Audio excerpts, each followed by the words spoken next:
happy that we are now telling each other the truth. We are the ones who carry militias. We are the ones who go and carry cattle rustlers.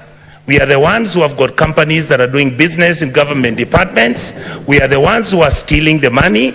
Look at the national government, I'll call it down, bring it down to the National Assembly. We must begin to look at issues like CDF. We must look at the Women Fund. We must look at the structure.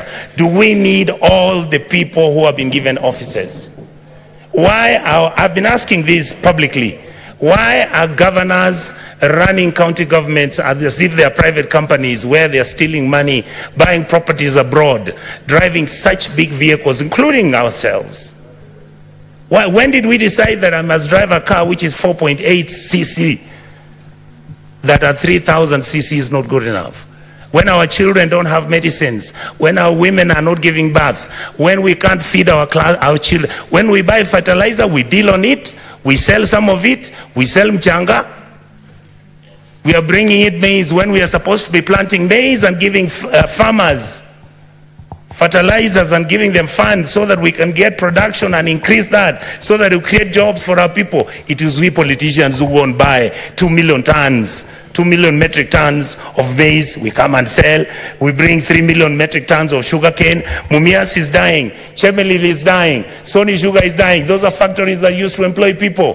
Who are the biggest dealers of investment companies in Kenya? We, the political class.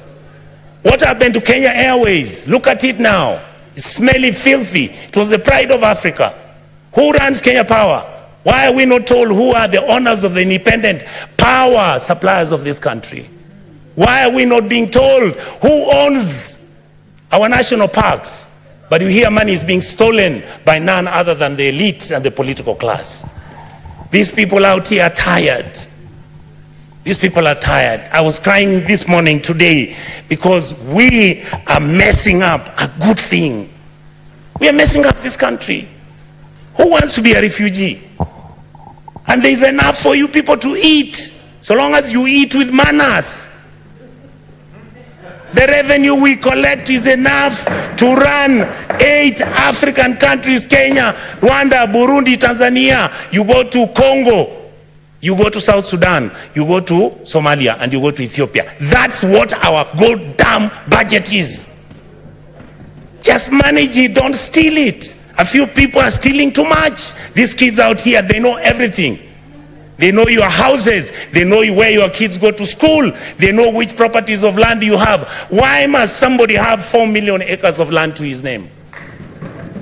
What happened to our mentality? Then we pretend and run to churches talking about Christianity, how Jesus... Do you understand what you are dealing with? The people out here don't even believe in God anymore. The people out here are tired of the lies, the religious organizations. And I have to say this, I'm a Catholic. I was so happy I saw the Papal Nuncio talk about the issues of a country. Let us forget that we can run this country as tribes. Let us accept that there is a new sheriff in town. That sheriff is the GNC. They are partyless, they are tribeless, they don't have money, they just have bundles and a phone. And they'll stop this country to move. I would like to plead with the members of this house, when it comes to looking at what role our committees are playing. Look at what happens. I want to thank my brothers Sifuna, my brother Cherargei. I want to thank Madam Dulo. These are, many of you may not know, we've never discussed it here. How many times we've been threatened that we are raising issues about county governments losing billions. I mean, who doesn't know how many governors own apartments and houses in Kilimani Road? Each one of them owning an apartment costing 1.5 billion shillings. Why didn't the fool just go and build a hospital where he comes from? How I wish we stole the money and put it at home.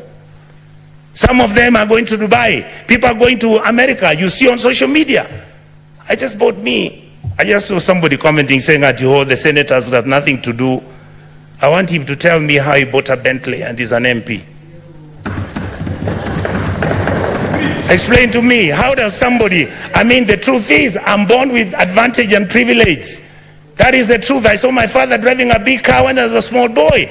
That is not what drives me. What drives me is, how do you get a member of parliament driving a Mercedes that costs 49 million shillings? And we are watching, and that is normal. And it is okay. And it is okay. Shame on us. Then we make sure this money doesn't go to the schools. We make sure that hospitals have no money. We start building hospitals now. We want the poor people to come to those hospitals. Poor people can't come to Nairobi Hospital.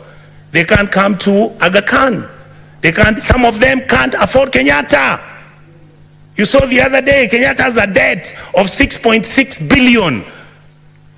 The Eldoret Hospital, Eldoret KTRH, has a debt of 3.9 billion. When you ask, they tell you we don't know where the money went. Are we fools?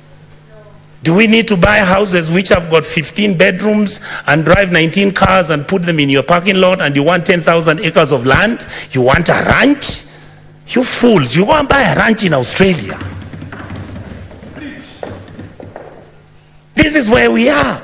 We keep blaming the police. The policeman cannot do anything. Have we ever gone as a Senate to go and see where the police lives? How he takes his kids to school and his salary is 19,000. And this house has to start thinking about those things. We guys must begin, and we ladies and gentlemen in this house must begin to agree that we can reduce our salaries, that we can drive smaller cars, that we can wear counters. In fact, the only thing I'm very annoyed about the president, I'm the one who started wearing counters. Now he has given counter a bad name. I want Kenyans to love counters the way I loved them. Let us wake up, Kenyans. We can't play football. Money comes from FIFA, it is eaten. World Rally Championship, money comes from there, it's eaten. You go, you want Kenya Lawn Tennis Association, they only want 50,000 to hold an international tennis tournament. Not even the minister appears there. But when the minister is traveling out of the country, he's got how many people? Private jet, goes to Dubai, books one of those hotels, luxury hotels, and he comes back to Nairobi with the same 9 people he took with a private jet. And you assume that the Gen Zs don't know. These days they track you. They can know which private jet you took, where it went, and how it came back. Many of us are worried because either because of history or because of what has happened, we have got a lot of money now, we are owning so much land. Please allow us to have spatial planning. Your land, we can have an implemented law in this house to protect your even identity. But please don't stop stealing public land. Let us have mercy at our people. You saw people from Eldoret and Kakamega talking about, oh, our chambers which our grandfathers left for us. Now you guys who are MPs and senators, you come, you chase us away, and then you throw us into court. You go and bribe the courts. And I want to talk about the judiciary. We respect you. We know that you are most of the time under the pressure. We know there are certain things which you can even be blackmailed, but we want to hold you at a higher standard. We must hold the judiciary at a higher standard, the legislators at the higher standard, and make sure the president is also at the higher standard. That is how we can move as a country and stop this nonsense. We behave like monkeys running through a forest looking for bananas without knowing whether it's the bananas they want or it's oranges. I really, really want to say this, Madam Speaker, finally. I was nearly giving up on my country. I have changed my mind because of today. The young men who are fighting for this country have done us proud. Let us treat them with dignity. Let us make sure we engage them. Let us stop doing the things which make them angry, desperate, and upset with the ruling class. The truth is, if this country breaks down, it takes all of us down. I can tell you, I was in South Sudan when we were doing the comprehensive peace agreement. I visited as a minister, as a young minister, to go and do what was called a referendum. I've been to Khartoum. I have been to Mali. I've been to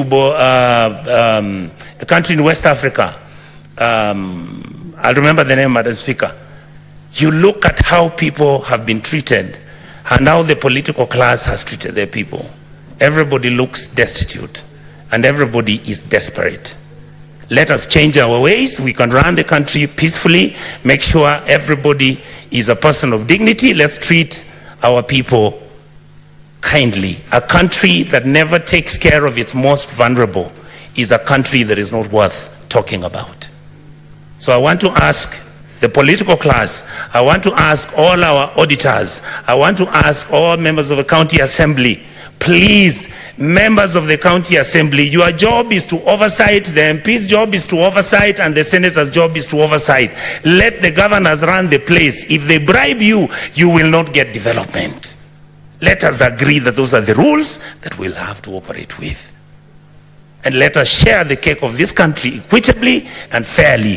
Let us not have one region getting 50 billion when one area's got only 1.2 billion. And when you are giving scholarships, why should we have 3 scholarship funds in this country? Those are some of the things, Madam Speaker, without speaking too much, I wanted to vent. And I thank all my colleagues for having shown our country the love that it deserved. Thank you so much.